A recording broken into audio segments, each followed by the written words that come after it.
देख शुण बंच प्रथम पुस्तक। बंधुगण नमस्कार। आसंतु ए पृथ्वीर प्रारंभ में बास करुथिबा लोकमानक विषय रे शिखंतु।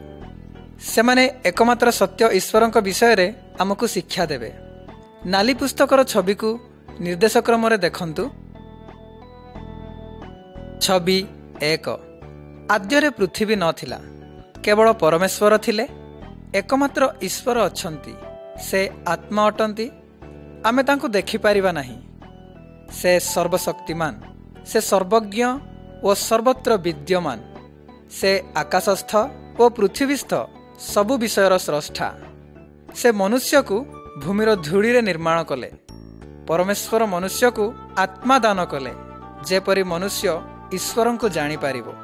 ईश्वर मनुष्य को आदम नाम देले। आदम ईश्वर निर्मित सबु पशुर नाम देले। ईश्वर स्वर्गर समस्त आत्मा और दूत मानक मध्य निर्माण कले। ईश्वर जहा सबु कले से समस्त अति उत्तम थिला। छवि 2। ईश्वर गोटे सुंदर और सुसज्जित बगीचारे आदम को रखिले। तार जत्न नेबाकू तांकू कहिले। समस्त प्रकार पशुगण मध्यरे स्व स्व जाति अनुसारे दुई दुई देखागले, किंतु आदमंकर सहकारिणी नथिले। तेणु ईश्वर आदमंकु घोर निद्रा कराइले एवं आदमंक ठारू गोटे पंजरा हाड़ बाहर कले ओ तहिरे गोटे स्त्री को निर्माण कले। पुणी आदमंक उपयुक्त सहकारिणी भावे तांको पाखकु आनिले। पुरुष और स्त्री उलंग थिले, किंतु सेमानकर लज्जाबोध नथिला। सेमाने ईश्वरंकु बंधु भावे कथोपकथन करुथिले। सेही मनोरम उद्यान रे कौनसी दुख, मृत्यु किंबा मंदता नथिला। छवि 3। ईश्वर आदमंकु कहिले, तुम्भे उद्यानर सबु वृक्षर फल स्व इच्छारे भोजन करिपार, मात्र सत् सत् ज्ञानदायक वृक्षर फल भोजन करिब नाही। जेहेतु जेउ दिन ताहा खाइब से दिन नितांत मरिब। शयतान स्वर्गरे दूत होइथिले, किंतु ईश्वरंक विद्रोह कले। से दिन ठारू से ईश्वरंकर शत्रु हेला। से शयतान सुंदर सर्प रूपरे स्त्री लोक पाखकु आसिला। से स्त्री को मिथ्या कहिला। से फल खाइले मरिब नाही बोली प्रवर्ताइला। तेणु से ताहा खाइला। पुणी तहिरु किछि दियंते आदम मध्य ताहा खाइला। सेमाने ईश्वरंक अबाध्य हेले। तेणु आगरु जेपरि ईश्वरंकु जानि पारुथिले, एबे ईश्वरंकु सेहिपरि जानि पारिले नाही। सेमानंक उल्लंघता जोगु सेमाने लज्जित हेले। पुणी ईश्वरंक ठारू भयरे लुचिबाकु चेष्टा कले। छवि 4। ईश्वर आदम और हवांकु उद्यानरु बाहर कले। से आदमंकु कहिले, जेउ फल खाइबाकू मना कलु ताहा खाई अछ, सेथिपाई भूमि शापग्रस्त हेला। तुम्भे तहिरो कठिन परिश्रम करिब एवं खाद्य पाइब। पुणी हवाकू कहिले, आम्भे तुम्भर प्रसव वेदना बढ़ाइबा। पुणी सर्पकू कहिले, तुम्भे एहा करिथिबारु तुम्भे अभिशप्त हेल। पुणी उदररे गमन करिब। सर्प मनुष्यर शत्रु हेला। आदम से स्त्री को हवा नाम देले। ताहार अर्थ जीवन। हवांकर संतानगण आम समस्तंकर पूर्वपुरुष। ए जाए आमे ईश्वरंक ठारू अलगा होइअछु। पुणी आदम जेपरि अबाध्य हेले, आमे मध्य सेपरि करूअछु। किंतु ईश्वर गोटे प्रतिज्ञा करी कहिले जे से जणे व्यक्ति को पठेइबे, जे शयतान को पराजय करिबे। सेही लोक आम्भमानकु ईश्वरंक निकट को फेराई आनिबे। से मनुष्य होउछंती प्रभु जीशु ख्रीष्ट। छवि 5। जो माने आदमंक वंशजात, से माने शयतान पथरे गमन कले। केवल जणे मनुष्य ईश्वर को संतुष्ट करिबा पई चेष्टा कले। तांको नाम हेला नोह। ईश्वर नोह को कहिले, पृथ्वी दुष्टता और मंदतारे पूर्ण होइछि। आमे जगत को विनष्ट करिबा। तेणु आपणा निमंते गोटे जहाज निर्माण कर। पृथ्वीर सबु निश्वास प्रश्वासधारी प्राणी को आंभे विनाश करिबा, आंभे जलप्लावन करिबा। जहाज भितर को तुम्भ स्त्री सह पुणी तुम्भ पुत्रगण एवं पुत्रवधूगण प्रवेश कर। तुम्भ संगे वंश रक्षार्थे स्व स्व जाति अनुजाई प्रत्येक पशु और पक्षीर गोटे पुरुष और गोटे स्त्री दंपति निय। ईश्वर को आदेश अनुसार नह से समस्त कले। 26 नह ईश्वर को योजना घोषणा कले, तांकु सतर्क बाणी देले, किंतु लोके मंद पथरु मन परिवर्तन कले नाही। नह सपरिवार पुणी पशु पक्षीगण जहाजरे प्रवेश कले। ईश्वर द्वारा जहाजर द्वार बंद करागला। तहु वर्षा आरंभ हैला। 40 दिन एवं 40 रात्रि वर्षा हैला। भूमिरु निर्झर बाहर हैला। पुणी पृथ्वी प्लावन जलरे मग्न हैला। नह ओ ता संगे जहाजरे जहा थिले से सबु छड़ा पृथ्वीस्थ सबु निश्वास प्रश्वासधारी मरीगले। 26:7 वर्षा जल बंद हबार बहुत दिन पर भूमि शुष्क हैला। नह सपरिवार और सेठारे स्थित पशुपक्षी जहाजरू बाहर हेले। नह ईश्वरଙ୍କ उद्देश्य नैवेद्य उत्सर्ग कले। तहिरे ईश्वर संतुष्ट हेले और ईश्वर आकाशरे मेघधनु निर्माण करी कहिले, आंभे आउ केबे हे जलप्लावन द्वारा समस्त प्राणी को नाश करिबा नाही। जेतेबेले मेघधनु देखाजिब मोर एही प्रतिज्ञा को तुम्भे स्मरण करिब। बंधु, आपण मेघधनु देखिले आपण मध्य एहा स्मरण करंतु। ईश्वर पृथ्वी को विचार करिवे, किंतु द्वितीय थर से पृथ्वी को अग्नि रे नष्ट करिवे। जो माने ताहांको भय करी विश्वास करंती, भय करंतु नाही। से आमको गोटे उद्धारर पथ देई अछंती। सेही पथ होउचंती प्रभु जीशु ख्रीष्ट।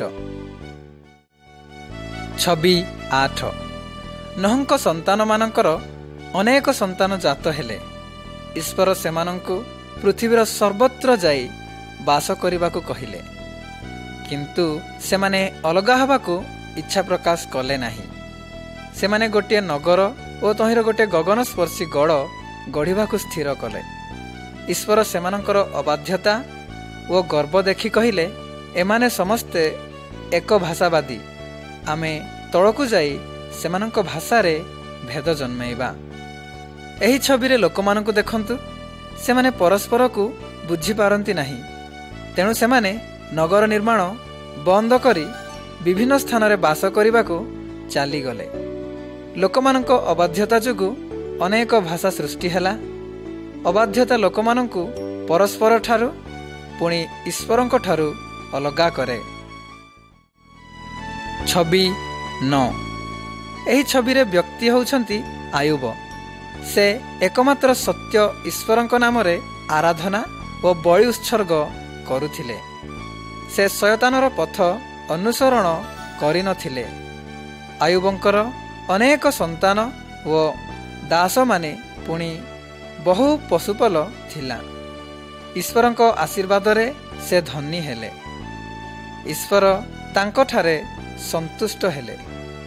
शयतान ईश्वरंकु कहिला, आयुब केवल धनी हेबा जोगु तुम्भकु सेवा करुअछि।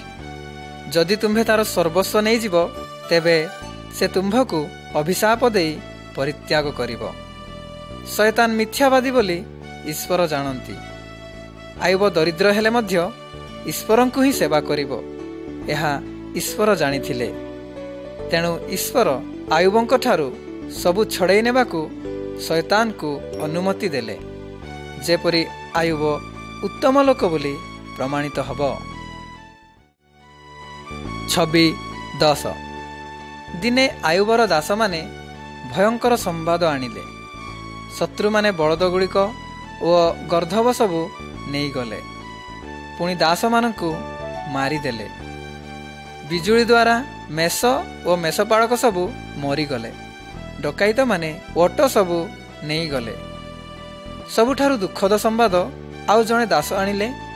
तुम्भर संतान माने गृह मध्यरे उत्सव करुथिबा समय रे भयंकर झड़ हैला, पुणी ଗୃହର କାନ୍ଥ ପଡ଼ି ସେ ସମସ୍ତେ ମଲେ।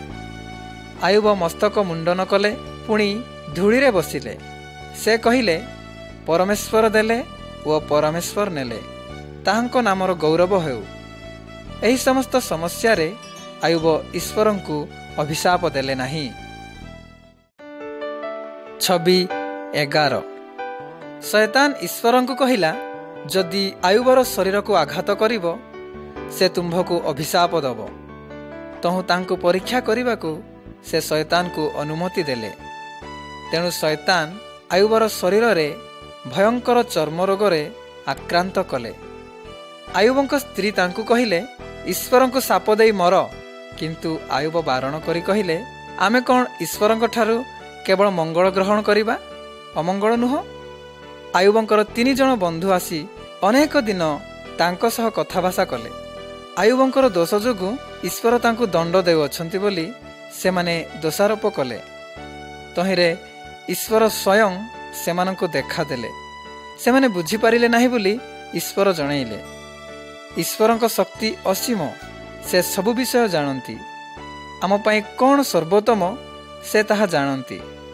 ପୁଣି ସେ ହିଁ ଆମ ପାଇଁ ସମସ୍ୟା କିମ୍ବା ସହଜ ପଥ ନିରୂପଣ କରନ୍ତି। 12 ଈଶ୍ୱରଙ୍କ ମହାନତା ଦେଖିଲା ପରେ ଆୟୁବଙ୍କ ସନ୍ଦେହ ପୁଣି ନିଜ ବିଷୟରେ ସବୁ ଭଲ କଥା କହିଥିବା ଯୋଗୁଁ ଦୁଃଖ କଲେ। ସେ ବନ୍ଧୁମାନଙ୍କ ପାଇଁ ପ୍ରାର୍ଥନା କଲେ, କାରଣ ସେମାନେ ଈଶ୍ୱରଙ୍କ ପଥ ବିଷୟ ବୁଝିପାରିଲେ ନାହିଁ। ପୁଣି ଈଶ୍ୱର ଆୟୁବଙ୍କୁ ସ୍ୱାସ୍ଥ୍ୟବାନ ଓ ଧନବାନ କଲେ। ବନ୍ଧୁମାନେ ତାଙ୍କ ସହ ଭୋଜନ କରିବାକୁ ଆସି ଦାନ ଆଣିଦେଲେ।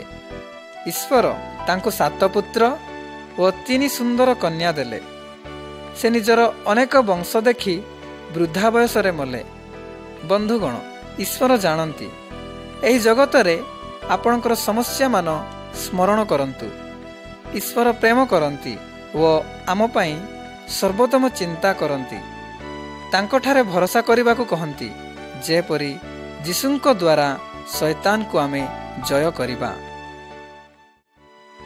ମୁଁ ଅବ୍ରାହମଙ୍କ ବିଷୟ କହିବି। ସେ ଈଶ୍ୱରଙ୍କୁ ବିଶ୍ୱାସ କରି ବାଧ୍ୟ ହେଲେ, ତେଣୁ ତାଙ୍କ ଦ୍ୱାରା ଅନେକ ଆଶୀର୍ବାଦ ପାଇଲେ। ନିର୍ଦ୍ଦେଶକ୍ରମେ ପରବର୍ତ୍ତୀ ଛବିକୁ ଦେଖନ୍ତୁ। 13 ଅନନ୍ତର ପରମେଶ୍ୱର ଅବ୍ରାହମଙ୍କୁ କହିଲେ, ଆପଣା ଦେଶ ଓ ପିତୃଗୃହ ଛାଡ଼ି ଆମ୍ଭେ ଯେଉଁ ଦେଶ ଦେଖାଇବା ସେଠାକୁ ଯାଅ। ମୁଁ ତୁମ୍ଭକୁ ମହାଗୋଷ୍ଠୀ କରାଇବି। ତୁମ୍ଭ ଦ୍ୱାରା ଈଶ୍ୱର ପୃଥିବୀସ୍ଥ ସମସ୍ତ ଲୋକମାନଙ୍କୁ ଆଶୀର୍ବାଦ କରିବେ। ଈଶ୍ୱରଙ୍କ ପ୍ରତିଜ୍ଞା ବିଶ୍ୱାସ କରି ସେ ତାହା କଲେ। ସେ ନିଜର ସ୍ତ୍ରୀ, ଦାସଗଣ ଓ ଆପଣା ସମ୍ପତ୍ତି ଘେନି ଚାଲିଗଲେ। କିଣାନ ଦେଶ ନ ପହଞ୍ଚିବା ପର୍ଯ୍ୟନ୍ତ ଅନେକ ଦିନ ସେ ଭ୍ରମଣ କଲେ। ଈଶ୍ୱର ସେଠାରେ ତାଙ୍କୁ କହିଲେ, ଏହି ଦେଶ ତୁମ୍ଭର ବଂଶକୁ ଦେବା। 14 ଅବ୍ରାହମଙ୍କ ସହ ତାଙ୍କ ପୁତୁରା ଲୋଟ ଥିଲେ। ସେ ମଧ୍ୟ ଅବ୍ରାହମଙ୍କ ସହ କିଣାନକୁ ଗଲେ। ସେମାନଙ୍କର ଆପଣା ଆପଣା ଅନେକ ପଶୁପଲ ଥିଲେ। ସେମାନଙ୍କ ପଶୁପାଳକ ମଧ୍ୟରେ ବିବାଦ ହେଲା, କାରଣ ସ୍ଥାନ ଅଳ୍ପ ଥିଲା। ତେଣୁ ଅବ୍ରାହମ ଲୋଟଙ୍କୁ କହିଲେ, ଆମେ ବିବାଦ ନ କରି ଅଲଗା ହେବା। ଯେକୌଣସି ଅଞ୍ଚଳ ମନୋନୀତ କର। ଲୋଟ ନିଜ ପାଇଁ ଓ ନିଜ ପଶୁପଲ ପାଇଁ ସବୁଠାରୁ ଭଲ ଭୂମି ଥିବା ଦିଗ, ନଦୀ ତଟ ଓ ଅତି ଉର୍ବର ଅଞ୍ଚଳ ମନୋନୀତ କଲା। ସୋଦମ ନାମକ ସହର ନିକଟରେ ବାସ କରିବାକୁ ଗଲା। ତହିଁଉଠାରେ ଈଶ୍ୱର ଅବ୍ରାହମଙ୍କୁ କହିଲେ, ଏହି ଦେଶ ଚାହିଁ ଦେଖ। ଏହା ତୁମ୍ଭକୁ ଓ ତୁମ୍ଭର ବଂଶକୁ ଅନନ୍ତ କାଳ ପାଇଁ ମୁଁ ଦେଉଅଛି। 15 ସୋଦମ ନଗରବାସୀ ବହୁତ ଦୁଷ୍ଟ ଥିଲେ। ଏଣୁ 4 ଜଣ ରାଜା ସୋଦମ ବିରୁଦ୍ଧରେ ଯୁଦ୍ଧ କରି ଜୟ କଲେ। ସେମାନେ ଲୋଟ ଏବଂ ତାଙ୍କ ପରିବାରକୁ ମଧ୍ୟ ବନ୍ଦୀ କରି ନେଇଗଲେ। କିନ୍ତୁ ଅବ୍ରାହମ ନିଜର ଲୋକମାନଙ୍କ ସହ ଯାଇ ଶତ୍ରୁମାନଙ୍କ ଠାରୁ ସେମାନଙ୍କୁ ଉଦ୍ଧାର କଲେ। ସେମାନେ ଯୁଦ୍ଧରୁ ଫେରୁଥିବା ସମୟରେ ଜଣେ ମହାନ ରାଜାଙ୍କୁ ଭେଟିଲେ। ତାହାଙ୍କ ନାମ ମଲ୍କିସେଦକ।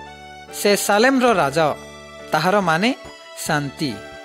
ମଲ୍କିସେଦକ ରୁଟି ଓ ଦ୍ରାକ୍ଷାରସ ଆଣି ଅବ୍ରାହମଙ୍କୁ କହିଲେ, ତୁମ୍ଭେ ଉର୍ଦ୍ଧ୍ୱସ୍ଥ ପରମେଶ୍ୱରଙ୍କ ଅନୁଗ୍ରହ ପାଇଅଛ। ଏଣୁ ଶତ୍ରୁମାନେ ତୁମ୍ଭର ଅଧୀନସ୍ଥ ହେଲେ। ଅବ୍ରାହମ ଶାନ୍ତିର ରାଜାଙ୍କୁ ଦାନ ଦେଲେ।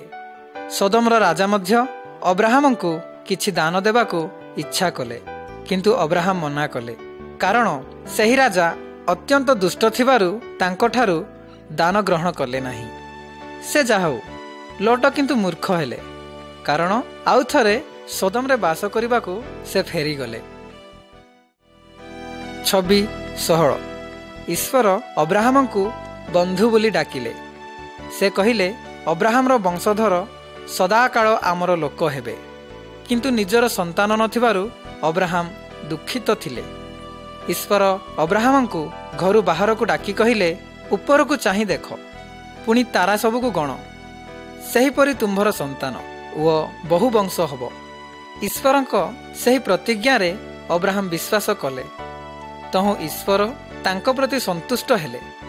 ପୁନର୍ବାର ଈଶ୍ୱର ଅବ୍ରାହମଙ୍କୁ କହିଲେ, ଦିନେ ତୁମ୍ଭର ବଂଶ ସମଗ୍ର କିଣାନ ଦେଶକୁ ଅଧିକାର କରିବେ। 26:17 ଅନେକ ବର୍ଷ ଗତ ହେଲା, ତଥାପି ଅବ୍ରାହମ ଓ ସାରାଙ୍କର କୌଣସି ସନ୍ତାନ ନହିଲା। ତହିଁରେ ଦିନେ ସାରା ଅବ୍ରାହମଙ୍କୁ କହିଲେ, ମୋର ଦାସୀ ସହିତ ଶୟନ କର, କେଜାଣି ତାହାଦ୍ୱାରା ମୁଁ ସନ୍ତାନ ପ୍ରାପ୍ତ ହୋଇପାରିବି। ତେଣୁ ସାରାର ଦାସୀ ହାଗାର ଅବ୍ରାହମ ଦ୍ୱାରା ଗର୍ଭଧାରଣ କଲେ। ତହୁଁ ସାରା ହାଗାରକୁ ଈର୍ଷା କରି ତା ପ୍ରତି କଠିନ ବ୍ୟବହାର କଲେ। ଈଶ୍ୱର ଦୂତଙ୍କୁ ପଠାଇ ହାଗାରକୁ ସନ୍ତାନ ଦେଲେ। ଦୂତ ତାହାଙ୍କୁ କହିଲେ, ତୁମ୍ଭର ଗୋଟିଏ ପୁତ୍ର ଜାତ ହୋଇ ତାର ନାମ ଇସ୍ମାଏଲ ଦେବ। ଇସ୍ମାଏଲ ବହୁବଂଶ ହୋଇ ମହାଗୋଷ୍ଠୀ ହେବ। ଇସ୍ମାଏଲ ଆରବ ଦେଶରେ ଆଦି ପିତା ଅଟନ୍ତି। କିନ୍ତୁ ଈଶ୍ୱର ଅବ୍ରାହମଙ୍କୁ କହିଲେ, ତୁମ୍ଭର ସ୍ତ୍ରୀ ସାରା ପୁତ୍ର ପ୍ରସବ କରିବ, ପୁଣି ତାଙ୍କ ଦ୍ୱାରା ମୋର ପ୍ରତିଜ୍ଞା ସଫଳ ହେବ। 26:18 ଦିନେ ଅବ୍ରାହମଙ୍କର 99 ବର୍ଷ ଓ ସାରା 90 ବର୍ଷ। ଏହି ସମୟରେ 3 ଜଣ ଈଶ୍ୱରଙ୍କ ଠାରୁ ପ୍ରେରିତ ଦୂତଗଣ ତାଙ୍କ ପାଖକୁ ଆସିଲେ। ସାରା ଖାଦ୍ୟ ପ୍ରସ୍ତୁତ କଲେ ଏବଂ ତମ୍ବୁର ବାହାରେ ସେମାନଙ୍କର ଆତିଥ୍ୟ କଲେ। ତହୁଁ ସେମାନଙ୍କ ମଧ୍ୟରୁ ଜଣେ ଅବ୍ରାହମଙ୍କୁ କହିଲେ, ବର୍ତ୍ତମାନ ଠାରୁ 9 ମାସ ପରେ ସାରା ପୁତ୍ର ପ୍ରସବ କରିବ। ସାରା ତମ୍ବୁ ଭିତରେ ଏସବୁ ଶୁଣିଲେ। ସେ ନିଜକୁ ବିଶ୍ୱାସ ନ କରି ନିଜକୁ ନିଜେ ହସିଲେ। ତହୁଁ ଈଶ୍ୱର ଅବ୍ରାହମଙ୍କୁ କହିଲେ, ସାରା କାହିଁକି ହସିଲା? ଈଶ୍ୱରଙ୍କ ପ୍ରତି କେଉଁ ବିଷୟ ଅସମ୍ଭବ କି? ଈଶ୍ୱରଙ୍କ ପ୍ରତିଜ୍ଞା ଅନୁସାରେ ସାରା ବୃଦ୍ଧା ବୟସରେ ଗୋଟିଏ ପୁତ୍ର ପ୍ରସବ କଲା। ସେମାନେ ତାହାଙ୍କୁ ଇସହାକ ନାମ ଦେଲେ, ତାହାର ଅର୍ଥ ହାସ୍ୟ। 26:19 ଈଶ୍ୱର ସୋଦମକୁ ନଷ୍ଟ କରିବାକୁ ସ୍ଥିର କଲେ, କାରଣ ତହିଁର ଲୋକ ଅତି ଦୁଷ୍ଟ ଥିଲେ। ସେ କ'ଣ କରିବାକୁ ଯାଉଅଛନ୍ତି ତାହା ଅବ୍ରାହମଙ୍କୁ ଜଣେଇଲେ। ସେ ଲୋଟଙ୍କୁ ସ୍ମରଣ କରି ଈଶ୍ୱରଙ୍କୁ କହିଲେ, ଆପଣ କ'ଣ ଧାର୍ମିକକୁ ଅଧାର୍ମିକ ସହିତ ବିନାଶ କରିବେ? ପୃଥିବୀର ବିଚାରକ କ'ଣ ନ୍ୟାୟ କରିବେ ନାହିଁ? ସୋଦମକୁ ରକ୍ଷା କରିବାକୁ ଅବ୍ରାହମ ନିବେଦନ କଲେ। ତହିଁରେ ଈଶ୍ୱର କହିଲେ, ଯଦି ସେଠାରେ 10 ଜଣ ଧାର୍ମିକ ଥିବେ, ତାହାହେଲେ ସେ ନଗର ରକ୍ଷା କରିବେ। ଦୂତଗଣ ସୋଦମକୁ ଗଲେ ଏବଂ ସେଠାରେ ଲୋଟ ଜଣେ ମାତ୍ର ଧାର୍ମିକ ଥିଲେ। ଦୂତମାନେ ପ୍ରାଣ ରକ୍ଷା ନିମନ୍ତେ ଲୋଟକୁ ସତର୍କ ବାଣୀ ଦେଲେ। ପୁଣି ଈଶ୍ୱର ସ୍ୱର୍ଗରୁ ଅଗ୍ନି ପଠାଇ ସୋଦମକୁ ସମ୍ପୂର୍ଣ୍ଣ ବିନଷ୍ଟ କଲେ। କେବଳ ଲୋଟ ଏବଂ ନିଜର 2 କନ୍ୟା ରକ୍ଷା ପାଇଲେ। 26:20 ଅବ୍ରାହମଙ୍କ ସନ୍ତାନ ଇସହାକ ବୃଦ୍ଧିପ୍ରାପ୍ତ ହେଲେ। ତହୁଁ ଈଶ୍ୱର ଅବ୍ରାହମଙ୍କୁ ପରୀକ୍ଷା କରି କହିଲେ, ତୁମ୍ଭର ଅଦ୍ୱିତୀୟ ପୁତ୍ର ଇସହାକଙ୍କୁ ନେଇ ମୋ ନିମନ୍ତେ ବଳି ଉତ୍ସର୍ଗ କର। ଅବ୍ରାହମଙ୍କର ଈଶ୍ୱରଙ୍କ ପ୍ରତି ପ୍ରଗାଢ଼ ବିଶ୍ୱାସ ଓ ଭରସା ଥିବାରୁ ସେ ତାଙ୍କର ବାଧ୍ୟ ହେଲେ। ଈଶ୍ୱର ଇସହାକଙ୍କୁ ମୃତ୍ୟୁରୁ ପୁନର୍ବାର ବଞ୍ଚାଇବେ ବୋଲି ସେ ବିଶ୍ୱାସ କଲେ। ଅବ୍ରାହମ ଇସହାକଙ୍କୁ ବଳି ଉତ୍ସର୍ଗ କରି ଆଘାତ କରିବାକୁ ହାତ ଉଠାଇଲା ବେଳେ ଈଶ୍ୱର ଅବ୍ରାହମଙ୍କୁ କହିଲେ, ବାଳକକୁ ଆଘାତ କର ନାହିଁ। ମୋ ପ୍ରତି ତୁମ୍ଭର ବିଶ୍ୱାସ ଅଛି। ତୁମ୍ଭର ଏକମାତ୍ର ପୁତ୍ରଙ୍କୁ ମଧ୍ୟ ଆମ୍ଭକୁ ଦେବାକୁ ସନ୍ଦେହ କଲ ନାହିଁ। ତହୁଁ ଅବ୍ରାହମ ପଛକୁ ଦେଖନ୍ତେ ଗୋଟିଏ ମେଷ ଅଛି। ତହିଁରେ ପୁତ୍ର ବଦଳେ ସେ ମେଷକୁ ଈଶ୍ୱରଙ୍କ ଉଦ୍ଦେଶ୍ୟରେ ବଳିଦାନ କଲେ। 26:21 ଅବ୍ରାହମ ଅତି ବୃଦ୍ଧ ଅବସ୍ଥାରେ ନିଜ ଦାସକୁ ଡାକି କହିଲେ, ମୋର ନିଜ ଦେଶକୁ ଯାଇ ମୋ ପୁତ୍ର ଇସହାକଙ୍କ ନିମନ୍ତେ କନ୍ୟା ଆଣ। ଅବ୍ରାହମ କିଣାନ ଦେଶକୁ ଛାଡ଼ିବାକୁ ଇସାହାକକୁ ଅନୁମତି ଦେଲେ ନାହିଁ କି ଦୁଷ୍ଟ କିଣାନୀୟ ସ୍ତ୍ରୀକୁ ବିବାହ କରିବା ପାଇଁ ଚାହିଁଲେ ନାହିଁ। ତହିଁରେ ସେହି ଦାସ ପ୍ରତିଜ୍ଞା କରି ଅବ୍ରାହମଙ୍କର ବାଧ୍ୟ ହେଲେ। ତହୁଁ ଈଶ୍ୱର ସେହି ଦାସକୁ ସିଧା ଅବ୍ରାହମଙ୍କର ସମ୍ପର୍କୀୟ ନିକଟକୁ କଢ଼େଇ ନେଲେ। ସେଠାରେ ଗୋଟିଏ ସୁନ୍ଦରୀ ସ୍ତ୍ରୀ ଇସାହାକଙ୍କ ନିମନ୍ତେ ପାଇଲେ। ତାହାର ନାମ ରିବିକା। ଇସାହାକ ଓ ରିବିକାଙ୍କର ପୁତ୍ର ଯାକୁବ ବା ଇସ୍ରାଏଲ। ସେ ଇସ୍ରାଏଲ ଜାତି ଓ ଦେଶର ଆଦି ପିତା ହେଲେ। ଇସ୍ରାଏଲ ଲୋକ ଏଯାଏଁ କିଣାନ ଦେଶରେ ବାସ କରୁଅଛନ୍ତି। ଏହି ଇସ୍ରାଏଲ ଦେଶ ଓ ଜାତିଠାରୁ ଜଣେ ଜାତ ହେଲେ, ଯେ କି ସାରା ଜଗତକୁ ଆଶୀର୍ବାଦ ଦିଅନ୍ତି। 26-22 ଈଶ୍ୱରଙ୍କ ବାକ୍ୟ ସତ୍ୟ। ଈଶ୍ୱର କେବେ ବି ମିଥ୍ୟା କହନ୍ତି ନାହିଁ। ଈଶ୍ୱର ଆଦମଙ୍କୁ ପ୍ରତିଜ୍ଞା କରି କହିଥିଲେ ସେ ଜଣେ ମନୋନୀତଙ୍କୁ ପଠାଇବେ ଓ ଶୈତାନକୁ ବିନାଶ କରିବା ପାଇଁ। ସେ ନୋହଙ୍କୁ ସତର୍କବାଣୀ ଦେଇ କହିଲେ ସମସ୍ତ ମନ୍ଦ ଓ ଦୁଷ୍ଟ ଲୋକଙ୍କ ବିନାଶ କରିବେ। ଈଶ୍ୱର ଆୟୁବଙ୍କ ଦ୍ୱାରା ଜଣାନ୍ତି ଆମ ପାଇଁ ସର୍ବୋତ୍ତମ ବିଷୟ କରନ୍ତି। ପୁଣି ସେ ଅବ୍ରାହମଙ୍କୁ ଦେଖାଇଲେ ଯେ ଈଶ୍ୱର ସର୍ବଦା ପ୍ରତିଜ୍ଞା ରକ୍ଷା କରନ୍ତି। ଏହି ଛବିରେ ଶିଶୁ ଯୀଶୁଙ୍କୁ ଦେଖନ୍ତୁ। ଉପଯୁକ୍ତ ସମୟରେ ସେ ଇସ୍ରାଏଲ ଦେଶରେ ଜନ୍ମଗ୍ରହଣ କଲେ। ତାହାଙ୍କ ମାତାଙ୍କ ନାମ ମରିୟମ। ସେ ଅବ୍ରାହମ ଓ ଇସାହାକଙ୍କ ବଂଶଜ ଅଟନ୍ତି, କିନ୍ତୁ ତାଙ୍କ ପିତା ଏକମାତ୍ର ସତ୍ୟ ଈଶ୍ୱର। ଯୀଶୁ ହିଁ ସମଗ୍ର ପୃଥିବୀକୁ ଆଶୀର୍ବାଦ ଆଣୁଥିବା ବ୍ୟକ୍ତି ଅଟନ୍ତି। ସେ ହିଁ ଶୟତାନକୁ ପରାଜୟ କରି ଆମକୁ ଈଶ୍ୱରଙ୍କ ନିକଟକୁ ଫେରାଇବା ବ୍ୟକ୍ତି ଅଟନ୍ତି। 26-23 ଯୀଶୁ ବୟସପ୍ରାପ୍ତ ହୋଇ ବୃଦ୍ଧି ହେଲେ। ସେ ଈଶ୍ୱରଙ୍କ ମାର୍ଗ ବିଷୟରେ ଲୋକମାନଙ୍କୁ ଶିକ୍ଷା ଦେଲେ। ଅନେକ ଆଶ୍ଚର୍ଯ୍ୟ କର୍ମ କରି ସେ ଈଶ୍ୱରଙ୍କ ଠାରୁ ଆସିଛନ୍ତି ବୋଲି ପ୍ରମାଣ କଲେ। କିନ୍ତୁ ମନ୍ଦ ପ୍ରକୃତିର ଲୋକ ତାଙ୍କୁ ବିଶ୍ୱାସ କଲେ ନାହିଁ। ସେମାନେ ଯୀଶୁଙ୍କୁ କ୍ରୁଶ କାଠରେ କଣ୍ଟା ମାରି ମାରିଦେଲେ। ଜଣେ ସୈନିକ ତାଙ୍କ ବକ୍ଷରେ ବର୍ଚ୍ଛାଘାତ କଲା। ସେ ପ୍ରକୃତରେ ମୃତ୍ୟୁବରଣ କଲେ। ବନ୍ଧୁଗଣ, ଈଶ୍ୱର ଆଦମଙ୍କୁ କହିଲେ ଯଦି ସେ ବୃକ୍ଷର ଫଳ ଖାଏ ତେବେ ସେ ମରିବ। ଆମେ ସମସ୍ତେ ଈଶ୍ୱରଙ୍କ ଅବାଧ୍ୟ ହୋଇ ଅନନ୍ତ ମୃତ୍ୟୁ ଦଣ୍ଡଯୋଗ୍ୟ ହୋଇଅଛୁ। କିନ୍ତୁ ଯୀଶୁ ଆମ ଦଣ୍ଡ ବହନ କଲେ। ଅବ୍ରାହମଙ୍କ ପୁତ୍ର ବଦଳରେ ଈଶ୍ୱର କି ପ୍ରକାର ମେଷ ଯୋଗାଇଲେ ସ୍ମରଣ କରନ୍ତୁ। ସେପରି ଈଶ୍ୱର ଆମ ପ୍ରତି ନିଜର ଏକମାତ୍ର ପୁତ୍ରଙ୍କୁ ମୃତ୍ୟୁ ଭୋଗିବାକୁ ଦେଲେ। ଯୀଶୁଙ୍କ ମରଣରେ ଶୈତାନ ପରାଜିତ ହେଲା। ବର୍ତ୍ତମାନ ଶୈତାନର ଆମ ପ୍ରତି ଅନନ୍ତ ମୃତ୍ୟୁ ଦଣ୍ଡର ଶକ୍ତି ବିନାଶ ହୋଇଅଛି। 26-24 ଯୀଶୁଙ୍କ ମର ଶରୀର ଗୋଟିଏ କବରରେ ରଖାଗଲା, କିନ୍ତୁ ତୃତୀୟ ଦିବସରେ ସେ ପୁନର୍ବାର ଜୀବିତ ହେଲେ। ସେ ନିଜର ବନ୍ଧୁମାନଙ୍କ ଦେଖାଦେଲେ, କିନ୍ତୁ ସେମାନଙ୍କ ମଧ୍ୟରେ ଥୋମା ନାମରେ ଜଣେ ସେମାନଙ୍କ ସଙ୍ଗରେ ନଥିଲେ। ପରେ ସେମାନେ କହିଲେ ଆମେ ପ୍ରଭୁଙ୍କୁ ଦେଖିଅଛୁ, କିନ୍ତୁ ସେ ସେମାନଙ୍କୁ ବିଶ୍ୱାସ କଲା ନାହିଁ। ପୁଣି ଆଉ ଥରେ ସମସ୍ତଙ୍କୁ ଯୀଶୁ ଦେଖାଦେଲେ। ଯୀଶୁ ଥୋମାଙ୍କୁ ହାତର କଣ୍ଟାଘାତ ଓ ବକ୍ଷର ବର୍ଚ୍ଛାଘାତ ଦେଖାଇଲେ ଓ ତାଙ୍କୁ କହିଲେ ସନ୍ଦେହ ନ କରି ବିଶ୍ୱାସ କର। ଯେଉଁମାନେ ମୋତେ ନ ଦେଖି ବିଶ୍ୱାସ କରନ୍ତି ସେମାନେ ଧନ୍ୟ। ବନ୍ଧୁଗଣ, ଆସ ଆମେ ଥୋମାଙ୍କ ପରି ସନ୍ଦେହ ନ କରି ଈଶ୍ୱରଙ୍କ ପ୍ରତିଜ୍ଞାରେ ବିଶ୍ୱାସକାରୀ ଅବ୍ରାହମଙ୍କ ପରି ହେବା। ଯୀଶୁଙ୍କଠାରେ ବିଶ୍ୱାସ ଦ୍ୱାରା ଆମେ ଈଶ୍ୱରଙ୍କୁ ଜାଣିପାରିବା, ପୁଣି ତାଙ୍କଠାରୁ ଅନନ୍ତ ଜୀବନ ପାଇପାରିବା।